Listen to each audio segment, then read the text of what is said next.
Oke, baik. Selamat malam, Bapak Ibu semua. Berjumpa lagi bersama saya, Diana, produk spesialis dari Forever Health Indonesia. Senang sekali rasanya ya Bapak Ibu ya, akhirnya kita bisa bertemu lagi di acara yang selalu dinanti-nanti setiap minggunya, yaitu acara seminar kesehatan Dr. Winda.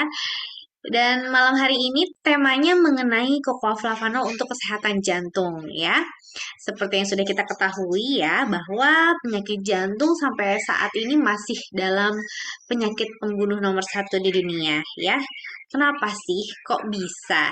Nah, untuk itu nanti Dokter Winda akan menjelaskan materinya. Bapak Ibu bisa bertanya dengan menuliskan pertanyaannya nanti di kolom chat. Kemudian nanti juga kita akan memberikan waktu untuk Bapak Ibu jika ada yang ingin memberikan testimoninya atau kesaksiannya ya. Untuk itu, saya coba panggilkan dulu ya pembicara malam hari ini, Dokter Winda. Halo. Halo dok. Wah, oke baik. Nah, Bapak Ibu, diharapkan untuk selama Dokter Winda menjelaskan tidak demi kenyamanan bersama tidak menyalakan mikrofonnya ya Bapak Ibu ya. Baik, kita langsung saja ya dok ya. Topiknya tentang jantung. Oke, sudah masuk dok? Sudah. Oke, baik. Silakan Dokter Winda. Oke, thank you Diana. Hai teman-teman FHI di seluruh Indonesia, dari Sabang sampai Merauke. Gimana kabarnya hari ini? Pasti sehat-sehat kan? Ya, ini mungkin ada yang lagi di jalan, atau ada yang udah nyampe rumah, atau jangan-jangan ada yang sambil makan, mungkin ya makanya kameranya dimatiin. Makan apa malam ini? Yang pasti enak dok, ya kan? Boleh nih kirim-kirim ke saya ya. Oke, topik yang mau saya bahas pada malam ini adalah tentang jantung. Penyakit jantung, di mana penyakit ini saya rasa semua pasti familiar dengan penyakit ini ya, karena penyakit ini bisa dibilang memang penyakit yang paling banyak kita temukan. Pasti semua kita di sini ada aja mengenal seenggaknya satu orang yang punya penyakit jantung. Atau jangan-jangan kita sendiri yang sakit jantung. Sorry. Oke, akan kita bahas hari ini tentang penyakit jantung ya. Slide. Penyakit jantung yang paling sering kita temukan itu adalah namanya penyakit jantung koroner. Tapi sebenarnya kalau kita ngomongin penyakit jantung, itu sebenarnya ada banyak banget sih ya, penyakit-penyakit yang lainnya. Tapi yang paling populer itu adalah penyakit jantung koroner. Apa itu penyakit jantung koroner? Nah, penyakit jantung koroner itu di mana ada terjadi penyumbatan ataupun penyempitan pada pembuluh darah koroner yang ada di jantung, di mana penyempitan ataupun penyumbatan ini akibat karena lapisan dinding pembuluh darahnya rusak, lalu akhirnya menebal dan mengkaku, atau biasanya kita sebut sebagai aterosklerosis, atau biasanya kita lebih populer bilangnya plak, gitu ya. Nah, ini sebenarnya bisa terjadi di seluruh pembuluh darah kita. Ya, bisa di mana aja bisa, gitu ya. Bisa terjadi di mana aja. Cuman kalau terjadinya di pembuluh jantung koroner kita, itu akibatnya bisa fatal. Slide. Nah, kalau dari kontribusinya sendiri untuk angka kematian di dunia, itu memang faktanya penyakit jantung koroner ini masih bisa dibilang yang paling tinggi ya. Paling tinggi yang pertama dan kedua sama stroke. Ya, karena memang basically sebenarnya konsepnya sama-sama plak pembuluh darah ya, plak aterosklerosis, cuman beda lokasi aja. Ada yang di jantung, ada yang di otak gitu ya. Jadi mereka biasanya ganti-gantian nih tiap tahun yang jadi juara satunya. Nggak hanya di dunia, di Indonesia juga sama. Slide. Di Indonesia juga sama. Karena memang Indonesia itu kan termasuk negara terbesar juga ya, salah satu negara terbesar di dunia, penduduknya yang terbanyak, terpadat ya di dunia, sehingga memang jadi kalau apa yang terbesar di dunia bisa jadi juga akan menjadi yang terbesar juga di Indonesia ya, karena memang kontribusinya banyak. Nah, termasuk juga sama ya, penyakit jantung koroner dan stroke itu tuh udah ganti-gantian aja nih siapa nih juaranya yang tahun ini gitu ya. Karena memang konsepnya sama, yang terjadi sama, hanya beda lokasi aja. Slide. Nah, ada beberapa jenis dari penyakit jantung koroner ini sebenarnya. Yang pertama adalah namanya angina pectoris. Nah, kalau angina pectoris ini yang mungkin kalau teman-teman sering lihat orang ngerasa nyeri-nyeri dada, tapi belum sampai berat banget gitu ya. Kayaknya nyeri, agak-agak sesak. Terus habis itu cek ke dokter, dicek, ternyata wah sudah mulai ada penyempitan pembuluh darah. Nah, ini yang kita sebut dengan namanya angina pectoris gitu ya. Tapi ada lagi satu lagi, itu kondisi yang lebih berat, itu namanya serangan jantung atau infark miokard. Nah, di sini sudah terjadi nggak hanya menyumbat aja sekian 90% atau 80%, enggak. Pada kondisi serangan jantung itu sudah tertutup ya, sudah tersumbat 100%. Nah, ini nanti kita akan bahas setelahnya ya. Slide. Nah, ini prosesnya. Kenapa kok bisa sih sampai jadi 90%, ada yang 80%, 70%? Ini proses yang lama banget, teman-teman ya. Prosesnya itu puluhan tahun. Jadi bukan karena gaya hidup kita yang berantakan selama 1-2 tahun ini terus kita ada plak gitu. Enggak, ya. Tapi sudah terjadinya puluhan tahun. Ini jadi tabungan kita tuh udah panjang banget. Ya, panjang sekali. Jadi waktu kita lahir, itu kita punya pembuluh darah tuh bersih banget ya, fase yang normal ini. Ya, fase yang normal itu saat kita baru lahir. Jadi masih masih clean banget deh pembuluh darahnya. Nah, saat nih kita ya beranjak makin tambah besar, udah balita, apalagi balita zaman sekarang ya, anak-anak kecil, anak-anak TK zaman sekarang itu makannya ya, maunya makannya nugget ya kan, maunya makannya junk food. Nah, udah mulai nih makan makanan yang tidak sehat, ini sudah mulai menabung lemak di dinding pembuluh darah. Nah, pembuluh darahnya di sini sudah mulai kotor nih, udah mulai ada kerak-kerak kecilnya, gitu ya. Udah mulai kotor, udah nggak bersih lagi. Nah, tambah besar, wah, masuk SMP, ya kan, udah mulai nih yang lebih macem-macem lagi nih, apalagi biasanya anak cowok yang paling sering, udah mulai nih belajar ngerokok, ya kan. Nah, yang tadinya mungkin masih kotor-kotor lemaknya aja, karena ada kontaminasi dari radikal bebas. Nah, kotoran-kotoran ini lama-lama makin mengeras dan makin menebal. Nah, jadi jangan salah, kita tuh sudah mulai ada di fase fibros plak itu, justru sudah mulai dari kayak usia-usia SMP, SMA. Makanya biasanya di usia-usia ini udah lebih berasa efeknya. Seperti apa? Sudah mulai timbul gampang capek, terus habis itu badannya suka pegel-pegel, kram, kesemutan, ya. Atau mungkin itu kalau masih dari sisi badan aja. Sisi-sisi lain juga bisa. Contoh apa? Penglihatan. Ya, penglihatan sudah mulai terganggu karena memang sirkulasi darah ke mata juga sudah mulai terganggu. Bisa jadi sudah mulai ada plak pada pembuluh darah yang ada di sekitar mata. Nah, ini udah mulai nih timbul gejala-gejalanya. Makin besar tambah lagi ya, makin masuk kuliah, lalu setelah lulus, habis itu baru mulai kerja. Nah, ini sudah makin lagi nih, ditambah lagi masalah tubuh gaya hidup yang tidak mendukung. Seperti apa? Begadang, ya udah makan yang nggak benar, merokok, begadang. Nah, ini semakin lagi menebal lagi plaknya. Akhirnya apa? Di usia awal 30-an sudah mulai nyeri dada. Nah, udah nyeri dada, diketahui ternyata, wah, sudah sekian persen harus pasang ring. Jadi deh, padahal usia masih muda, tapi sudah pasang ring. Nah, ini masih penting teman-teman, masih sempat dipasang ringnya. Nah, ada kondisi tertentu di mana pasang ring aja nggak sempat, udah keburu pecah duluan plaknya. Nah, kalau udah pecah duluan, ini udah kondisinya lebih berat. Ya, lebih berat di mana ini bisa makin disinilah jadi letak terjadi serangannya. Bisa kalau plaknya lepas dan ikut aliran darah, ini tinggal tergantung plaknya nyangkutnya di mana aja. Kalau nyangkutnya di otak, itu akan jadi terkena stroke. Kalau nyangkutnya di pembuluh darah jantung koroner, maka akan terjadi serangan jantung. Sehingga ini malah bisa makin beresiko, bisa yang paling berarti bisa menyebabkan kematian. Slide. Siapa-siapa aja yang punya faktor resiko untuk terkena penyakit jantung koroner ini? Yang pertama tentunya hipertensi, ya, tekanan darah tinggi. Kalau kita punya tekanan darah tinggi, kita punya resiko yang tinggi untuk terkena penyakit jantung koroner, ya.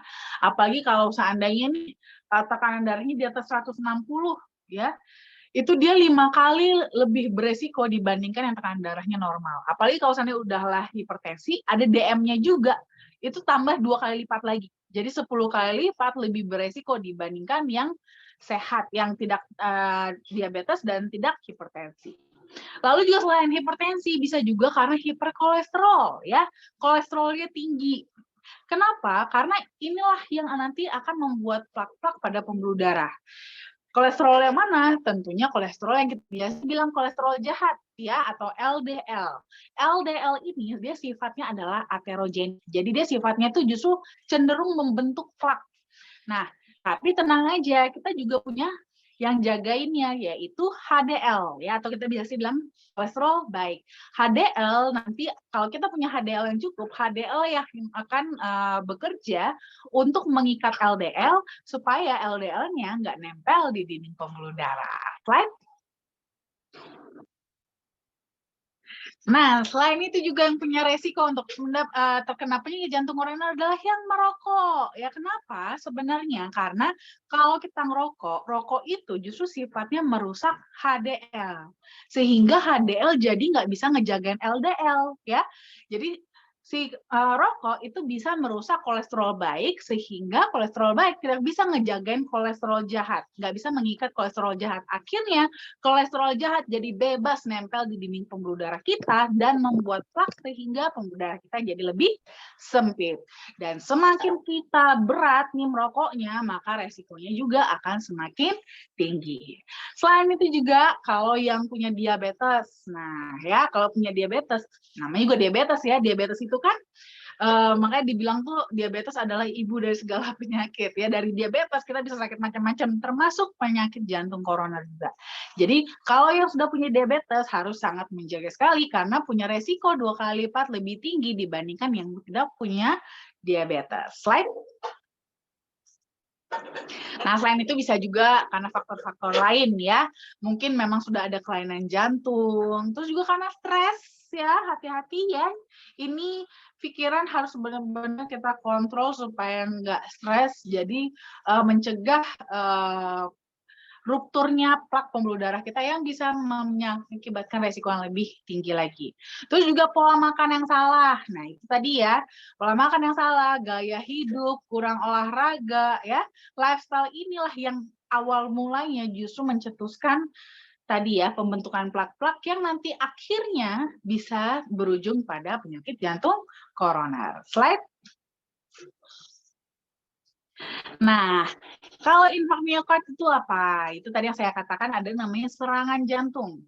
Kenapa bisa terjadi serangan jantung? Karena ada kejadian tiba-tiba. Tiba-tiba aliran darah itu berhenti ke suatu bagian dari otot jantung, sehingga bagian otot jantung tersebut mengalami kematian sel. Kenapa bisa sampai terhenti pasokannya? Karena adanya sumbatan pada pembuluh darah yang mendadak gitu ya, mendadak tiba-tiba ada sumbatan di sana. Nah, ini teman-teman paling sering ya, lebih dari 90% kejadiannya justru karena ada plak yang pecah dari tempat lain, ikut aliran darah dan akhirnya malah memblokir area yang tadi lebih kecil di pembuluh darah jantung kita. Akhirnya yang di bawahnya area dari otot jantung yang harusnya diperdarai sama pembuluh darah tersebut jadi nggak dapat darah. Karena nggak dapat darah, akhirnya selnya mati. Kalau selnya mati, dia nggak bisa memompa darah. Itulah makanya pada saat itu terjadi henti jantung dan kita sebut dengan namanya serangan jantung atau istilahnya adalah infark miokard. Slide.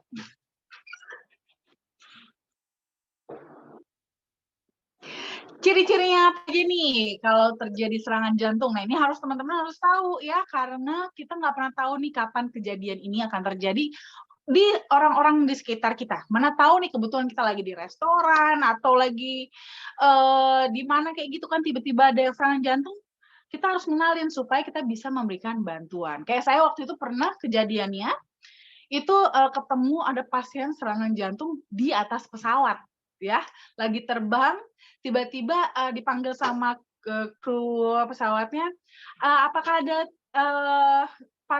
medis di sini gitu kan, dokter di sini. Saya yang tadi udah ngantuk-ngantuk langsung melek, ada apa, ternyata ada yang serangan jantung.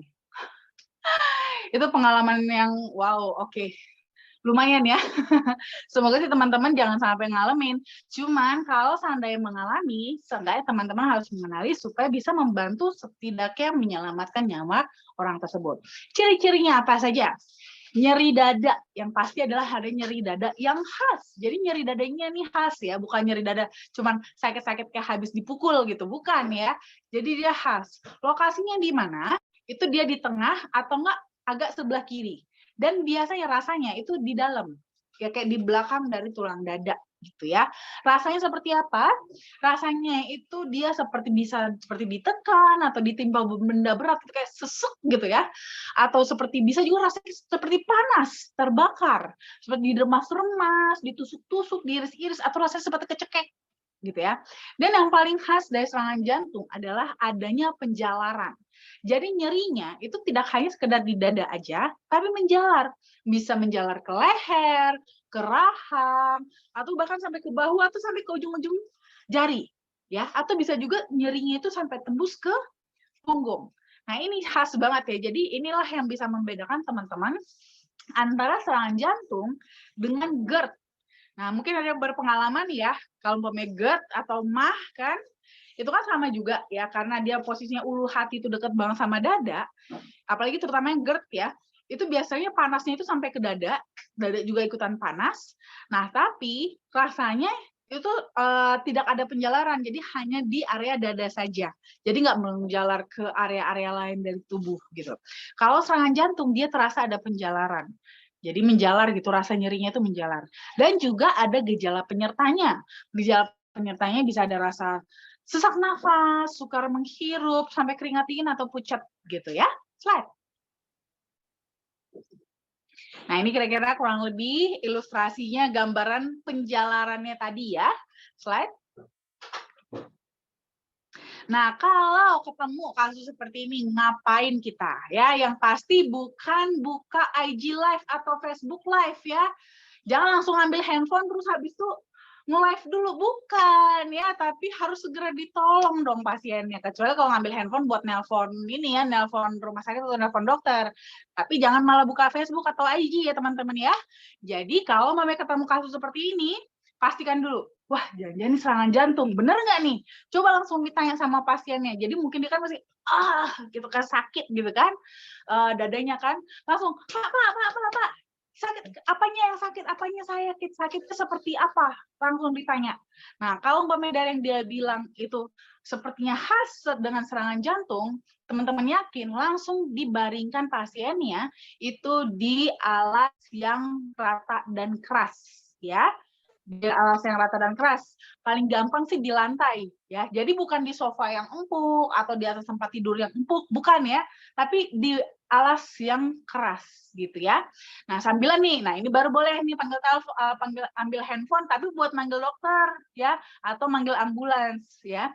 Nah, biasanya sih kalau seandainya pasien ini memang tahu dia punya penyakit jantung, biasanya dia sudah standby obat-obat seperti aspirin atau clopidogrel atau aspilet itu di dalam, entah di dalam dompet atau dalam tasnya, pasti dia sudah standby bawa. Nah, cuman ada juga beberapa kasus yang dimana dia bahkan nggak tahu kalau dia punya masalah. Nah, ini yang paling sering banget justru kejadian yang ini, teman-teman. Ya, terlihat sehat, ya, bahkan rajin olahraga, berat badan ideal, ya, seperti yang kita sering lihat kan, atlet-atlet, ya kan, itu sering banyak kita ketemu kasusnya kan terjadi serangan jantung. Dia terlihat sehat, jadi dia nggak prepare dengan aspirin ataupun aspilet ataupun clopidogrel ataupun ISDM gitu ya. Nah, terus apa yang dilakukan? Nah, seperti itu. Nanti ya yang bisa kita lakukan pertama adalah kita bisa melakukan CPR ya atau resusitasi. Ya, nah nanti mungkin teman-teman boleh cari juga di YouTube atau mungkin nanti kalau kapan-kapan main ke kantor, yang bisa ke kantor, nanti kapan-kapan kita bikin lagi kelas untuk CPR ini. Jadi supaya teman-teman bisa melakukan tindakan terutama di jam-jam pertama serangan jantung ini. Karena angka kematiannya tertinggi justru pada di jam-jam pertama ini. Semakin lambat dilakukan tindakan, maka risikonya akan semakin tinggi untuk menyebabkan kematian. Slide. Resusitasi itu apa? CPR itu, jadi sebenarnya simpelnya begini. CPR itu kita menggantikan kerja jantung untuk memompa. Jadi kan tadi kan jantungnya itu kan pada saat dia terjadi serangan jantung, tadi kan terjadi kematian sel otot jantung kan sebagian sehingga jantung tidak bisa memompa. Sedangkan seluruh tubuhnya, terutama apalagi otak, itu kan tetap membutuhkan asupan darah, suplai darah. Nah, kita melakukan CPR untuk menggantikan, untuk membantu memijat jantung, bantu gantiin si pompanya jantungnya, gitu, pompa jantungnya, supaya aliran darah bisa tetap mengalir ke seluruh tubuhnya, gitu. Jadi kita bantuin manual, gitu. Prinsipnya itu sebenarnya CPR itu seperti itu, gitu ya. Nah, jadi makanya kenapa penting banget teman-teman untuk tahu caranya, kalau supaya nanti kalau ketemu kasus seperti ini, teman-teman bisa memberikan bantuan. Slide. Nah, yang paling penting adalah mencegah. Kalau bisa jangan sampai lah ya kita di kondisi seperti ini karena aduh gak enak banget teman-teman. Ya rasanya tuh kayak jadi gak bisa ngapa-ngapain gitu. Ngapa-ngapain aja takut, jadi ketakutan, kita jadi takut untuk makan macam-macam, takut buat beraktivitas bahkan kadang-kadang kita bahkan takut untuk terlalu senang ya.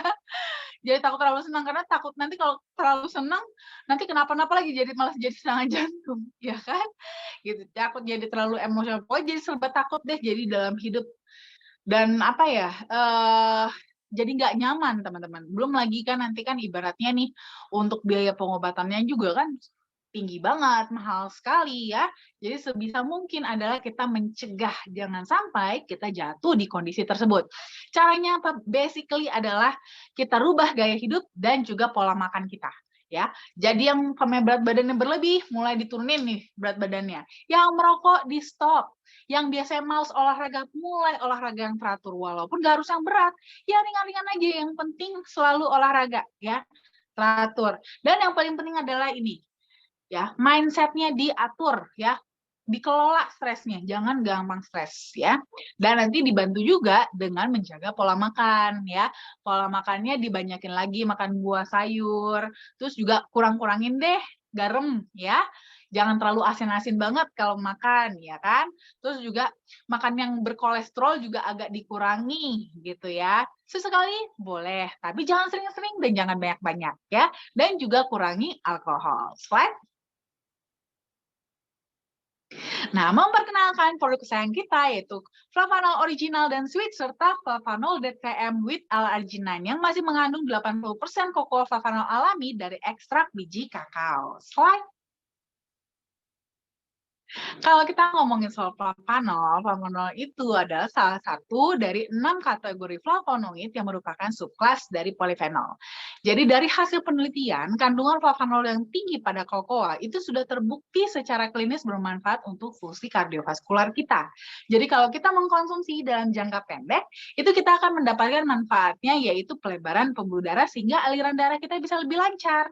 Nah, tapi kalau kita rutin mengkonsumsinya dalam jangka panjang yang kita dapatkan adalah efeknya yang sebagai antioksidan, di mana antioksidan itu berperan terutama dalam melindungi ya, protecting dan balancing, menjaga keseimbangan di dalam tubuh kita dan juga melindunginya dari paparan-paparan atau benda-benda asing atau yang sifatnya merusak dari luar tubuh.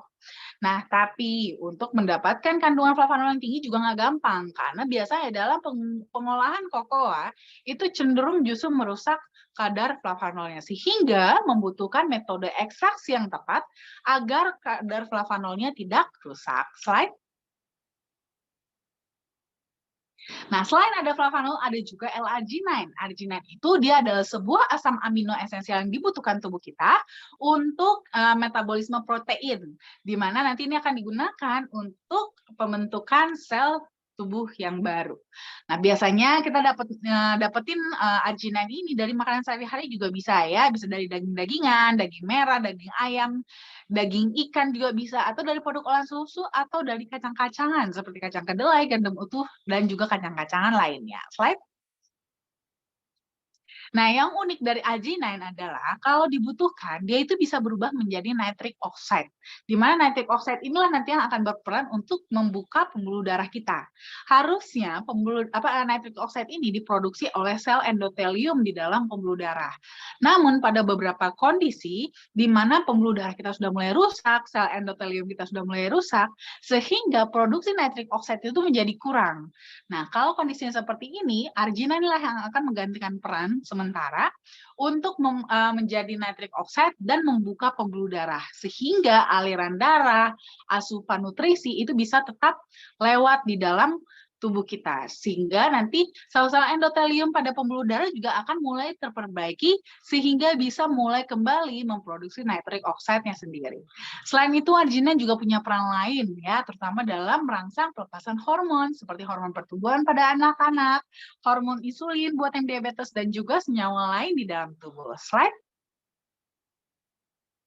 Nah, untuk metode ekstraksinya kita sudah punya paten ya, di mana produsen kita yaitu Barry Callebaut itu memang sudah mempatenkan metode yang mereka gunakan karena hanya mereka saja yang bisa melakukan metode ini. Nah, metodenya itu berbeda dengan metode ekstraksi coklat pada umumnya. Jadi metodenya berbeda sehingga dari proses yang mereka patenkan ini sudah terbukti dapat mempertahankan hingga 80% kadar flavanol kakao yang ada secara alami, bukan yang ditambahkan. Ya, slide. Lalu kita juga sudah punya studi klinis juga ya, yang bahkan sudah dipatenkan di mana ternyata dari ekstraksi kokoa ini ternyata bisa membantu untuk menurunkan berat badan juga sehingga bisa membantu kita ya tadi ya untuk mencegah resiko terjadinya penyakit jantung koroner dengan cara meningkatkan pembakaran lemak di dalam tubuh sehingga nih lemak itu cenderung dibakar bukan disimpan, dibakar menjadi energi dan bisa kita gunakan untuk berolahraga deh. Slide. Nah, selain itu juga ada juga studi klinis di mana pada suatu penelitian itu subjeknya diberikan 300 ml kokoa yang mengandung kadar polifenol yang sangat tinggi. Ternyata dari hasil penelitian, itu selama periode 6 jam setelah mengkonsumsi kokoanya, itu terjadi penurunan perlengketan pada permukaan trombosit. Jadi, trombosit itu cenderung tidak melekat dengan molekul lain dan tidak membuat gumpalan darah. Nah, inilah yang akan membuat darah itu bisa tetap encer. Konsepnya sama seperti kita mengkonsumsi obat pengencer darah seperti aspirin. Nah, jadi buat teman-teman nih, kalau ketemu case nanti di lapangan ada serangan jantung, tapi mungkin ya itu dia ya, pasiennya sendiri mungkin tidak punya tidak tahu kalau dia punya masalah pada tidak punya plak pembuluh darah, tidak tahu kalau dia punya masalah pada jantung, sehingga tidak menyiapkan aspirin. Nah, kita bisa membantu dengan memberikan DTM sebagai ganti aspirinnya. Slide. Nah, selain itu juga kita sudah punya scientific opinion juga dari EFSA atau European Food Safety Authority. Di sini kita sudah bisa mengklaim manfaat produk kita yaitu flavanol itu bisa membantu memelihara elastisitas pembuluh darah sehingga memberikan kontribusi yang bagus untuk mendapatkan aliran darah yang lebih normal. Slide.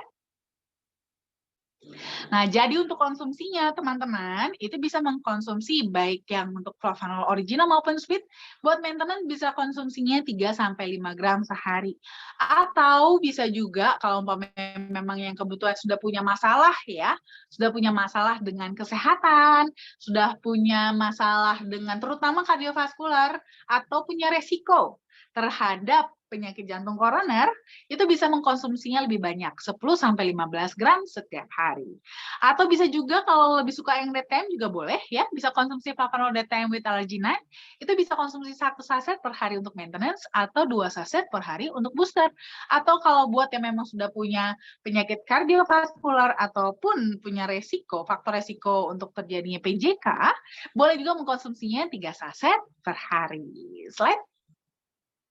Terima kasih.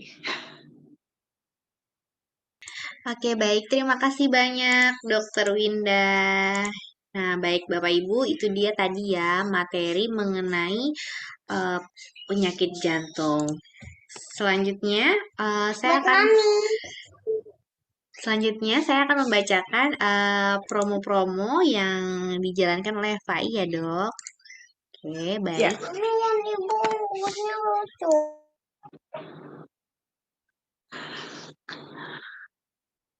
Oke. Oke, baik.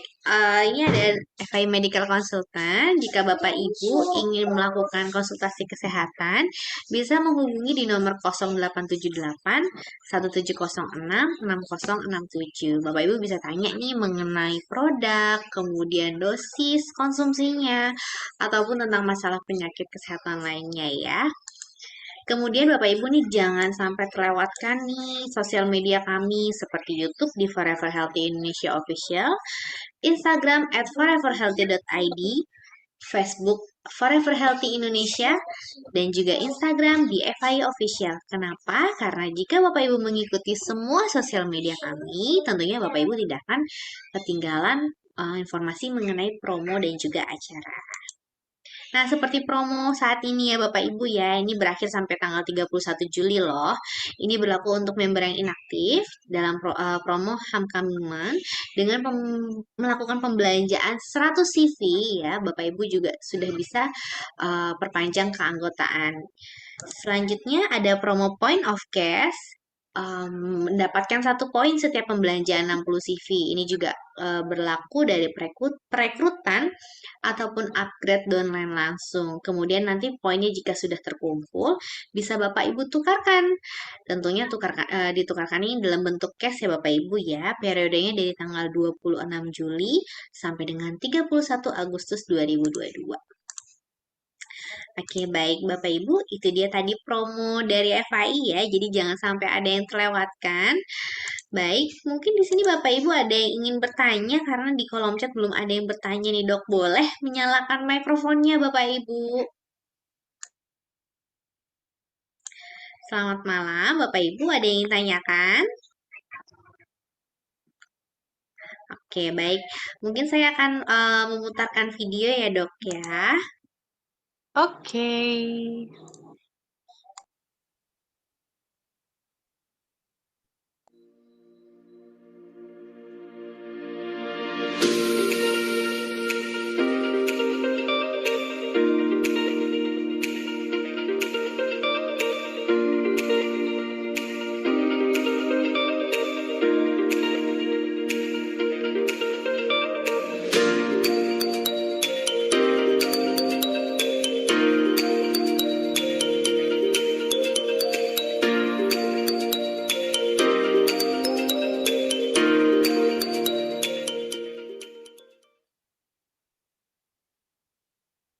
Nah, itu dia Bapak Ibu. Kira-kira kalau ada minuman seperti itu ada yang nolak nggak ya? Nah, itu dia adalah Cocoa Drink.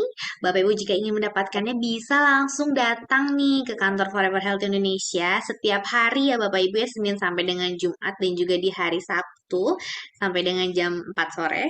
Bapak Ibu bisa langsung beli Cocoa Drink seharga Rp20.000. Rasanya dijamin enak banget, tentunya anak-anak juga pasti akan suka ya. Jadi cocok banget nih kalau misalnya Bapak Ibu mau mengajak calon rekrutannya bisa sambil nyoklat di kantor. Oke, baik. Selanjutnya dok, ada pertanyaan dari Ibu Lian. Selamat malam dok. Apa yang menyebabkan jantung bocor? Apakah jantung bocor bisa berpotensi menjadi penyakit jantung koroner? Dan apakah bocor jantung bisa disembuhkan tanpa operasi? Terima kasih. Oke, nah kalau soal jantung bocor, ini sebenarnya biasanya kenapa bisa terjadi jantung bocor? Ini jantung bocor versi yang ini ya, karena jantung bocor tuh biasanya ada dua. Kalau pada anak-anak itu biasanya jantung bocor karena ada gagal apa namanya, ada lubang gitu ya, ada lubang, ada septum antar ruang-ruang jantung, di mana ini biasanya itu karena ada masalah waktu pada saat kehamilan. Ya, jadi dia tidak sempurna pertumbuhan jantungnya. Tapi mungkin ini yang saya tangkap jantung bocornya itu lebih kepada jantung bocor yang terjadi pada orang dewasa. Jantung bocor yang terjadi pada orang dewasa itu karena kebocoran akibat dari klep jantungnya yang sudah mulai bermasalah. Nah, kenapa klep jantung bermasalah? Ini kebetulan kemarin ada pertanyaan yang sama juga ya waktu di kantor. Nah, jadi ini kenapa terjadi? Ini sebenarnya karena adanya pengapuran pada klep jantung yang paling sering. Kenapa bisa terjadi? Macam-macam sih basically penyebabnya. Cuman ada beberapa penyebab yang sebenarnya juga mungkin bisa menjadi tips juga kali ya buat teman-teman yang belum sampai punya masalah pada klep jantung, tapi untuk supaya jadi lebih concern dan lebih menjaga. Yaitu apa? Sebenarnya sering banget itu berawal mula dari masalah pada saluran tenggorokan kita ya. Jadi teman-teman kalau suka nih ada radang tenggorokan ya, terutama radang tenggorokan sih. Kalau teman-teman ada radang tenggorokan terus itu kan sebenarnya penyakit yang simple ya, penyakit yang simple. Jadi sering banget kita tuh anggap enteng kita punya radang tenggorokan nggak kita treat gitu, nggak kita obatin. Kalau sehari 2 hari itu masih oke ya, untuk dia bisa sembuh sendiri. Tapi kalau sudah lebih dari 2 hari nggak sembuh juga, teman-teman harus minum obat. Kenapa? Kuman yang ada di sana itu bisa berpotensi masuk lebih dalam dan malah jadi biasanya tuh ngumpetnya itu di klep jantung gitu. Ngumpetnya di klep jantung di mana itu malah lama-lama nanti 10 tahun kemudian atau 15 tahun kemudian itu malah akan membuat pengapuran pada jantung. Karena dia akan berkembang biak di sana yang akan mengakibatkan malah pengapuran pada klep jantung. Akhirnya 10 tahun kemudian, 5 tahun kemudian teman-teman sudah mulai ada mengalami yang namanya tadi ya jantung bocor gitu.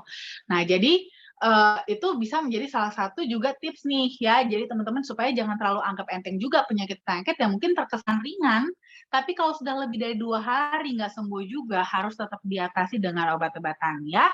Jadi jangan dibiarin begitu aja. Kalau seandainya dia ringan, harusnya 1-2 hari itu sembuh dong tanpa diapa-apain ya. Tapi kalau seandainya sudah lebih, itu namanya sudah tidak ringan lagi. Dia sudah termasuk tergolong berat, berarti teman-teman harus melakukan tindakan pengobatan. Nah, apakah dia bisa berpotensi menjadi jantung koroner? Tergantung. Ya, tergantung karena koroner itu kan penyebabnya sebenarnya adalah lebih ke plak. Ya, jadi sebenarnya sih tidak berkorelasi dengan jantung bocor. Ya, tidak berkorelasi dengan jantung bocor karena jantung koroner itu karena plak. Jadi dia beda case. Kalau jantung bocor biasanya itu arahnya nanti kalau tidak diatasi lama-lama itu dia bisa mengakibatkan pembengkakan jantung lebih ke sana. Tapi bukan jantung koroner ya. Jadi dia agak berbeda. Nah, apakah bisa disembuhkan tanpa operasi? Berat. Ya, lebih berat apalagi kalau seandainya sudah sudah lama ya. Seperti tadi saya katakan itu kan sebenarnya kan akibat dari yang sudah terjadi tahunan yang lalu, 5, 10 atau 15 tahun yang lalu gitu ya. Jadi bukan yang baru kemarin terjadi, itu masih bisa kita atasi. Tapi kalau seandainya sudah lama, berarti dia sudah berat. Nah, kalau seperti ini memang resikonya adalah ya dilakukan operasi, apalagi kalau sudah berat. Makanya sebaiknya teman-teman dicegah jangan sampai ya, jangan sampai terjadi si klep jantung ini bermasalah gitu ya, sehingga mengakibatkan jantung bocor. Oke? Oke, baik. Terima kasih, Dokter Winda. Nah, oke, Bapak Ibu. Jadi yang jantungnya masih sehat nih, bisa dijaga dari sekarang ya, Dok ya. Bisa dijaga jantungnya Yes. supaya tetap sehat ya, Dok. Baik, selanjutnya pertanyaan dari Bu Ida, Dok. Selamat malam, Dokter Winda. Ini chat teman saya. Info dapat ini solusi dong. Coklat aku minum waktu itu efeknya perutnya begah dan jantungnya berdebar.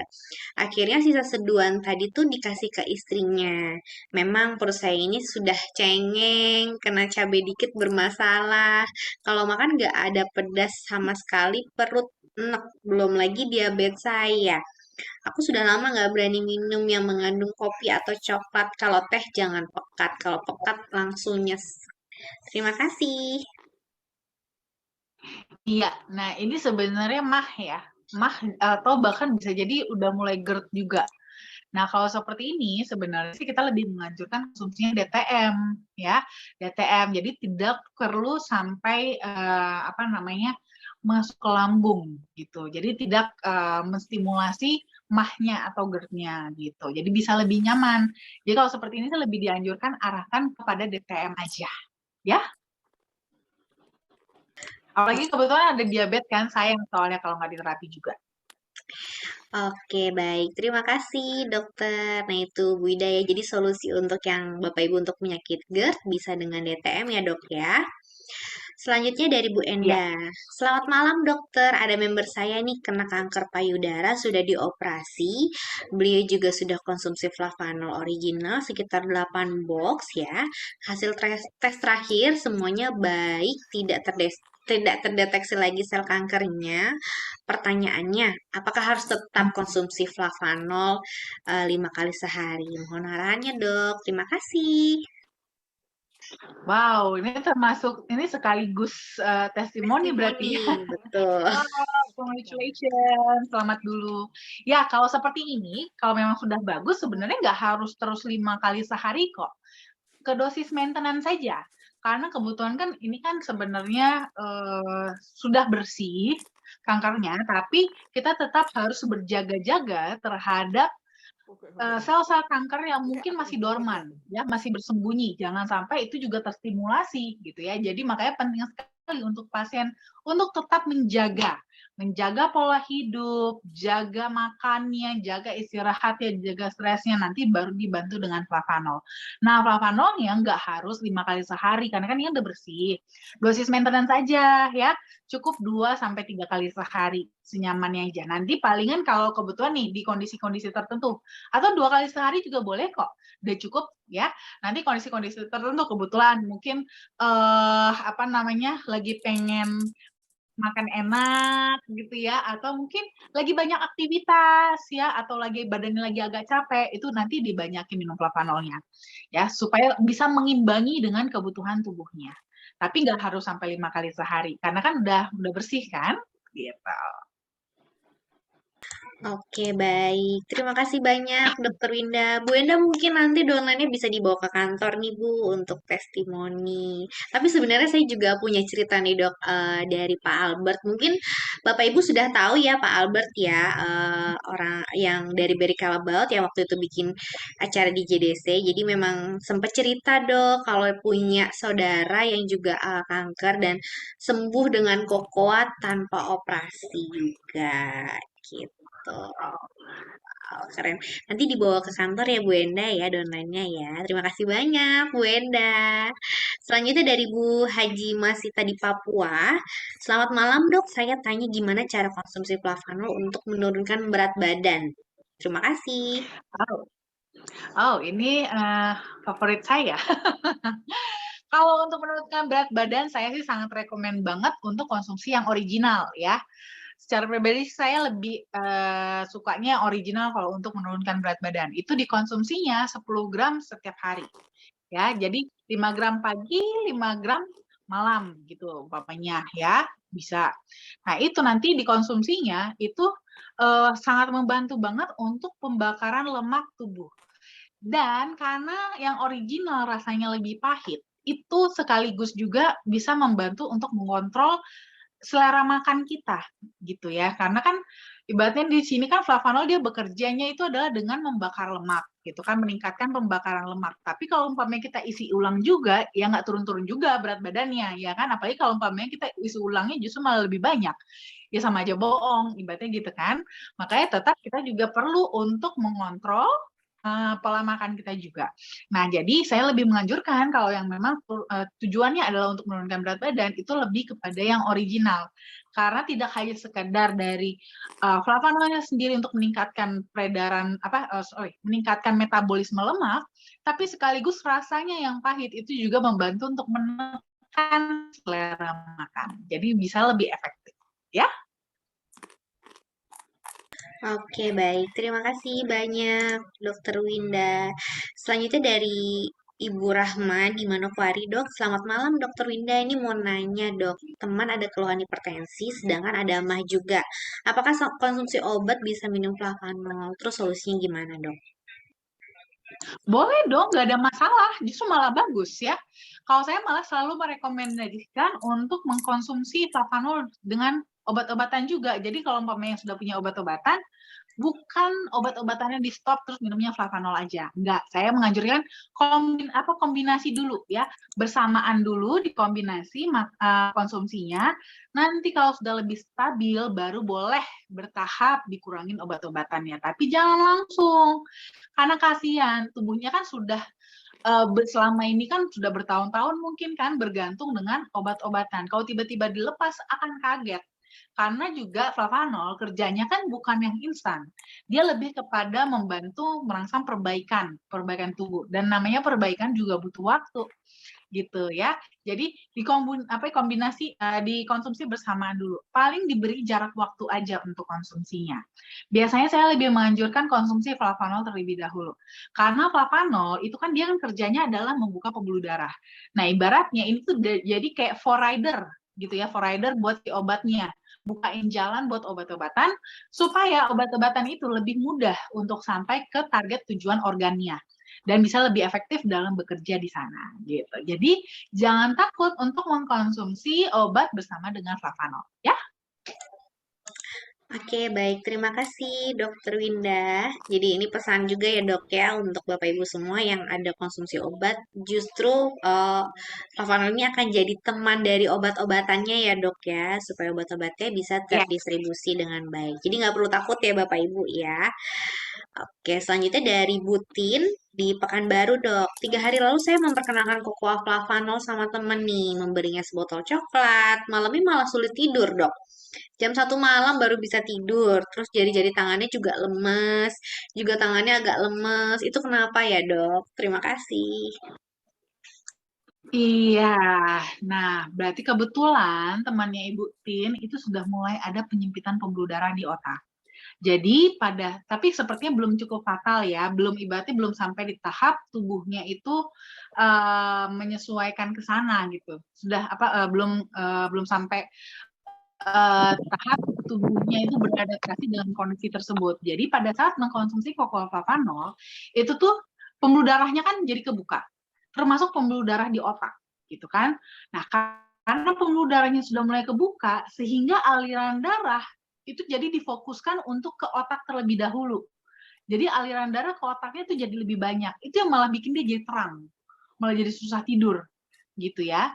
Tapi akibatnya area-area lain itu jadi kurang asupan darah, makanya rasanya tangannya mungkin lemas ya, jari-jarinya jadi agak terasa kayak lebih lemas karena memang aliran darah jadi difokuskan ke otaknya bukan ke area tubuh yang lain.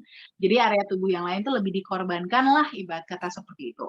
Tapi itu sebenarnya nggak apa-apa, itu justru reaksi tubuhnya itu berarti Cocoa Flavanolnya itu works gitu, bekerja, berefek pada dia gitu sehingga dia merasakan efeknya ya, di mana dia jadi awalnya di awal ya jadi sulit tidur, jadi agak-agak lemes. Kalau sepertinya sebenarnya nggak apa-apa, paling nanti diatur dulu aja jam konsumsinya.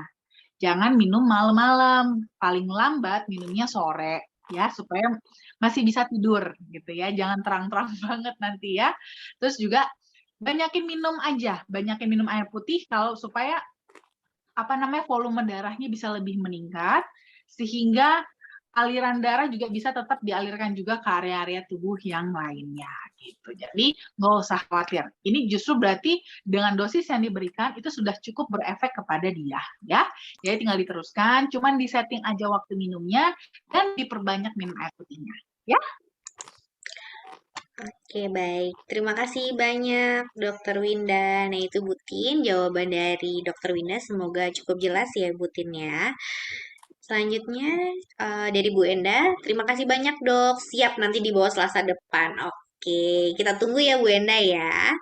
Selanjutnya, Dok, dari Pak Jeffrey ada 3 pertanyaan. Malam, Dok, untuk kasus luka bakar itu bisa, yang pertama. Kemudian untuk penyakit ayan itu bisa pakai flavanol. Kemudian yang ketiga, kalau membakar lemak, gimana kondisi fesesnya? Apakah jadi berminyak, Dok? Jadi flavanol untuk masalah obesitas bagaimana? Silakan, Dokter. Oke. Ya, sorry. Jadi untuk kasus luka bakar itu bisa cocoa flavanol. Jadi karena kan cocoa flavanol itu dia punya efek antiinflamasi ya. Jadi antiinflamasi di mana pada kasus luka bakar itu kan terjadi inflamasi yang berat di sana. Nah, kalau selama kita masih mengalami inflamasi, maka proses penyembuhan lukanya itu juga akan jadi lebih lambat. Justru itu makanya perlu sekali antiinflamasi supaya proses regenerasi sel kulitnya bisa lebih cepat dimulai. Tadi mungkin bisa diperhatikan ya pada saat di awal kan ada tuh bukan di awal ya, mungkin pas tadi di pembukaan ya, Diana kan tadi ada puterin juga tuh salah satu testimoninya yang kasus luka bakar. Yang anak kecil kasus luka bakar karena kejatuhan ke minyak panas ya, ke kuali minyak panas ya, penggorengan. Nah, itu justru mengkonsumsi cocoa flavanol gitu karena antiinflamasinya bagus sekali untuk pertama mengurangi radangnya karena itu juga rasanya panas perih gitu ya, jadi sangat membantu sekali untuk meredam efek dari si luka bakarnya dan juga bisa membantu untuk mempercepat proses recovery-nya juga, jadi sangat bisa banget ya. Lalu untuk penyakit ayan, nah kalau ayan sebenarnya begini, uh, apa namanya ayan itu kan sebenarnya masalah pada di otak ya, di otak. Jadi di sini sebenarnya ayan itu tidak bisa disembuhkan, tapi bisa dicegah serangannya.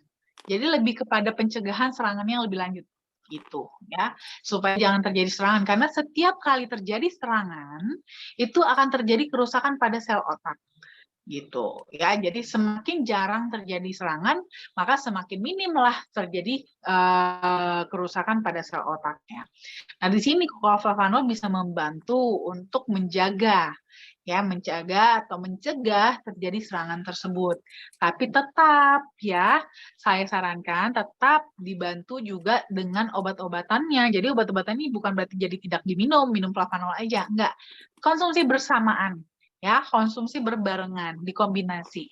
Karena kembali ya, sudah bertahun-tahun bergantung dengan obat-obatan tersebut. Jadi tidak bisa langsung mendadak gitu ya diganti sama flavanol, nggak bisa. Butuh transisi, butuh bertahap. Nah, flavanol juga selain itu juga bisa membantu juga menstimulasi untuk nanti regenerasi selnya kalau seandainya setelah terjadi serangan, itu kan terjadi kerusakan sel otak gitu kan. Nah, nanti flavanol akan di sana berperan untuk menstimulasi untuk regenerasi sel otak yang barunya supaya efek sisanya, gejala sisanya itu bisa lebih ringan sehingga recovery-nya juga bisa lebih baik juga ya, lebih minim efek yang terjadi gitu ya. Nah, lalu kalau untuk tadi kasus pada obesitas, kan bagus banget memang ya, dan kita bahkan itu sudah punya patennya. Sudah punya patennya.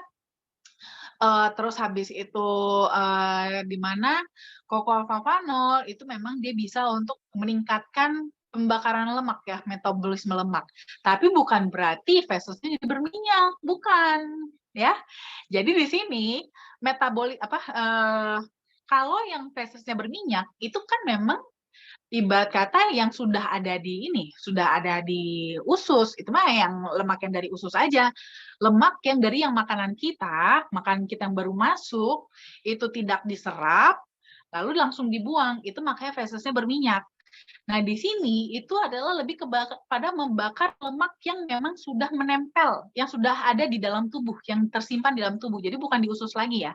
Ada yang di liver ya, ada yang mungkin di lengan, di perut ya, di dinding perut, di paha ya, macam-macam. Kan ada beberapa banyak tempat-tempat penyimpanan lemak. Nah, di sini itu pembakaran lemaknya lebih kepada metabolisme sel gitu ya, di metabolisme sel, di dalam sel ya, lemaknya akan dimetabolisme di dalam sel sehingga menghasilkan energilah nanti yang akan kita pakai. Jadi bukan berarti nanti lemaknya terbakar terus jadi minyak, bukan ya. Ya, jadi tidak seperti itu, tapi menjadi energi ya. Kalau untuk festusnya sih ya seperti biasa aja, akan tergantung apa yang kita makan sebelumnya ya. Nah, lalu untuk ya itu dia tadi udah. Ya, jadi itu untuk kasus obesitas akan seperti itu. Oke, baik. Terima kasih Dokter Winda untuk penjelasannya. Kemudian dari Butin nih, sebotol coklat itu dosis 5 gram yang sweet dok, sebotol kecil itu yang tadi dipromosiin FAI maksudnya Butin. Oke, mungkin ini biar saya bantu jawab ya dokter ya. Sepertinya Ya, Ibu Tin penasaran ya dengan rasanya. Jadi memang kalau di sini kita buat itu rasanya tuh enak banget Ibu ya. Ada susunya dan tetap ada flavanolnya Ibu yang original ya.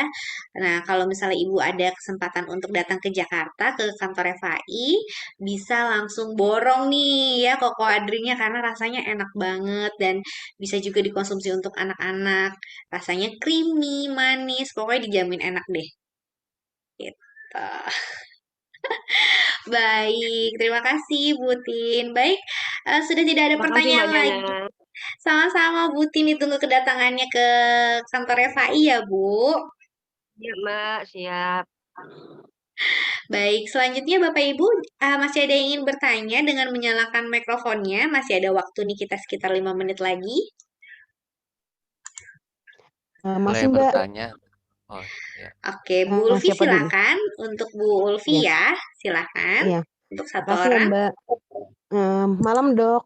Dok, aku mau nanya tapi bukan sekitar jantung dok. Sekitar boleh. program kehamilan dok. Oke, boleh. Kalau untuk baiknya, kalau yang wanitanya dikasih flavanol yang mana dok? Kemudian yang laki-laki yang mana? Oke, Ya, makasih ya dok. kalau sama-sama. Nah, kalau untuk program kehamilan pada dasarnya mana aja boleh kok. Ya, tapi biasanya sih memang lebih dianjurkan itu untuk yang wanita itu bisa mengkonsumsi yang DTM. DTM original ataupun sweet sama aja. Jadi yang mana aja boleh, itu bisa. Nah, untuk yang prianya itu mengkonsumsi original, sweet maupun DTM ditambah dengan yang flavanol men 2 hari sekali gitu. Jadi untuk yang prianya ada tambahan ekstra flavanol men baik yang baik 2 hari sekali gitu. Ya, jadi dikombinasi ya. Jadi kalau buat yang wanita pada dasarnya sih yang mana aja boleh. Mau original boleh, yang sweet boleh, DTM juga boleh. Tapi sebenarnya sih kalau ditanya yang paling rekomen mana sebenarnya DTM. Ya, karena pada DTM itu ada plus ekstra L-arginine-nya. Jadi itu sangat bagus sekali juga untuk pembentukan nanti sel telurnya juga dan juga untuk keseimbangan hormonalnya gitu. Jadi lebih bagus DTM sih sebenarnya ya. Nah, nanti untuk yang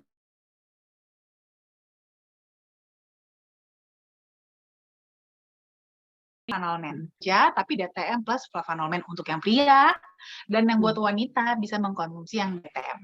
Nah, nanti konsumsinya itu dianjurkan 2 kali sehari gitu. 2 kali sehari. Oke.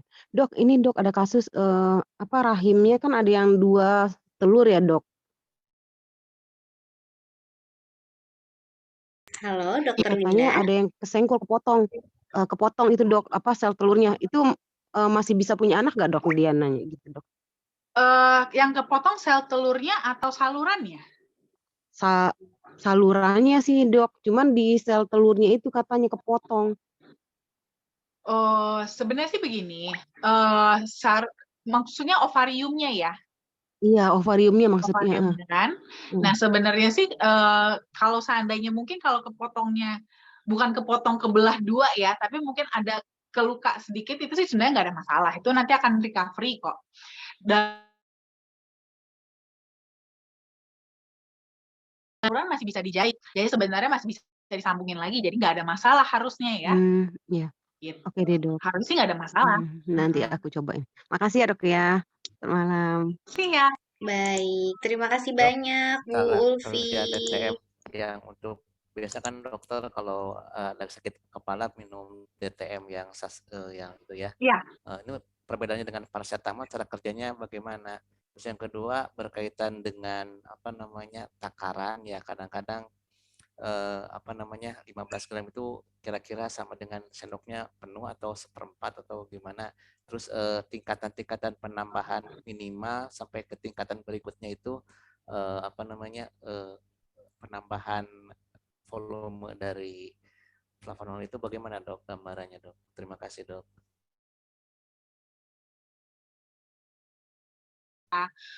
perbedaan antara flavanol dengan paracetamol jelas beda banget ya.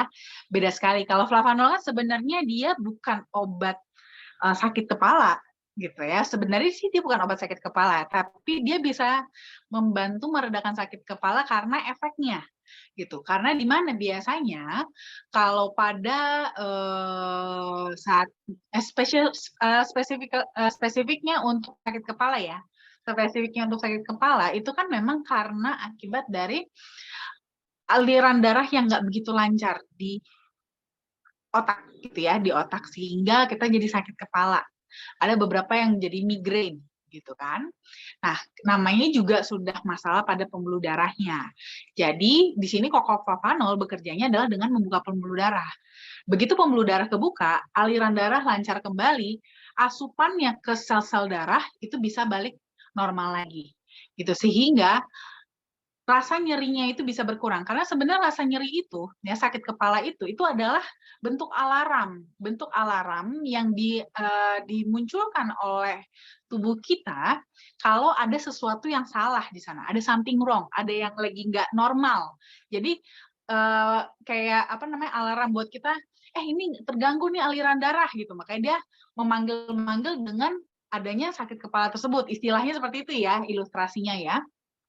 Nah, makanya kita buka pembuluh darahnya, kita suplai balik. Kalau udah suplai balik, ya akan alarmnya nanti akan berhenti dengan sendirinya. Nah, perbedaannya dengan paracetamol, kalau paracetamol itu memang obat anti nyeri, gitu ya, anti nyeri. Jadi dia memang hanya menekan respon saraf nyerinya aja, sensoriknya aja. Apakah dia akan menjadi memperlancar aliran darah? Ya tidak, karena memang bukan di situ letak bekerjanya. Jadi sana letak perbedaannya. Makanya kenapa kalau kita konsumsi paracetamol untuk anti nyeri, ya nanti bisa timbul lagi, gitu ya, bisa timbul lagi karena memang kan masalahnya tidak solve, gitu ya.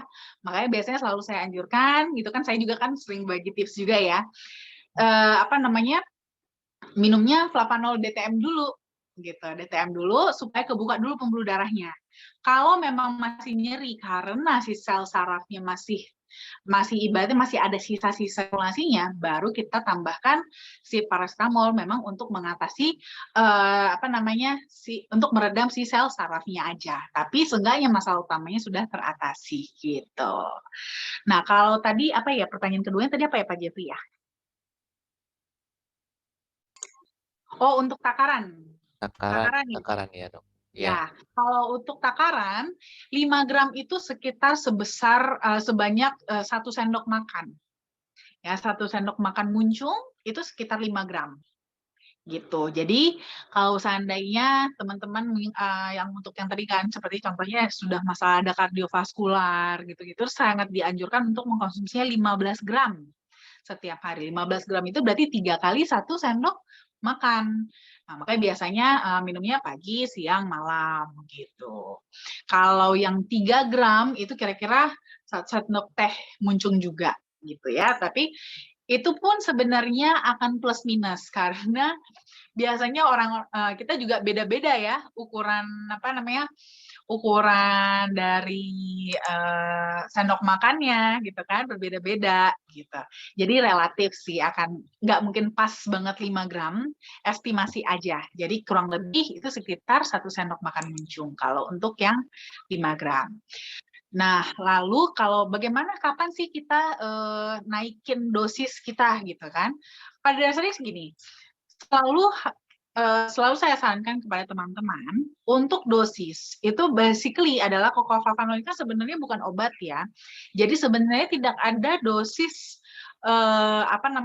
wajibnya. Kalau sekian, kalau ini harus sekian, ini harus sekian. Sebenarnya nggak ada. Akan kembali kepada tubuh masing-masing. Makanya harus dengerin tubuh masing-masing. Butuhnya berapa banyak. Biasanya kita akan mengevaluasi itu sekitar di 1 minggu pertama konsumsi gitu ya. 1 minggu pertama konsumsi kita ada ngerasain reaksi nggak di sana. Nah ini teman-teman bisa mengkonsumsi startnya boleh dari 5 gram atau nanti akan tergantung sih ya kalau kebetulan pamannya nggak gitu ada masalah yang berat-berat, mungkin tidak ada masalah kardiovaskular atau sekedar mau buat jaga kesehatan aja kan biasanya kita dosisnya 5 gram juga cukup gitu kan setiap hari. Nah, itu boleh mulai 5 gram dulu. Nah, nanti pada saat kita 1 minggu pertama kita konsumsi 5 gram ini, ada nggak kita ngerasain reaksi di dalam tubuh gitu? Apakah ini kan bisa macam-macam ya, reaksi ini bisa range-nya bisa banyak sekali ya. Ada reaksinya yang enak, ada yang reaksinya nggak enak gitu. Even yang reaksi yang nggak enak sekalipun itu namanya sudah bereaksi. Seperti tadi kan ada juga ya ibu siapa tadi kan ada yang nanya juga kan, itu temennya konsumsi malah jadi apa tadi tuh katanya malah jadi nggak bisa tidur, ya jadi tangannya malah jadi lemes. Itu artinya dosisnya sudah bereaksi, gitu. Dosis yang sudah berefek. Sebenarnya dosis itu udah dipertahanin aja, ya nggak perlu ditambah karena dosis segitu juga sudah cukup memberikan efek kepada tubuh. Nah, kapan kita tambah? Kalau kita kebetulan tidak merasakan apa-apa, nggak ada rasanya apa-apa gitu. Kayaknya belum terasa apa-apa sih. Nah, itu baru kita naikkan. Di minggu kedua kita naikkan dosisnya, tambahin. Yang tadinya mungkin 5 gram jadi 10 gram. Nah, nanti kita evaluasi lagi dalam seminggu itu. Biasanya sih kalau udah 10 gram itu udah lebih bereaksi ya. Bisa macam-macam dan ini juga teman-teman harus melihatnya jangan hanya melihat seperti ini ya, reaksinya tuh harus sama seperti teman-teman yang lain. Enggak, setiap orang bisa berbeda-beda reaksinya. Ya, bisa beda-beda banget, belum tentu semua tuh sama. Jadi harus dengerin tubuhnya masing-masing. Tapi nanti bisa tuh evaluasinya per 1 minggu. Nanti kalau sudah mulai ada reaksi, dipertahankan aja di dosis tersebut. Gitu. Baru nanti kalau mungkin kebetulan yang punya ada masalah kesehatan, juga mengevaluasi progres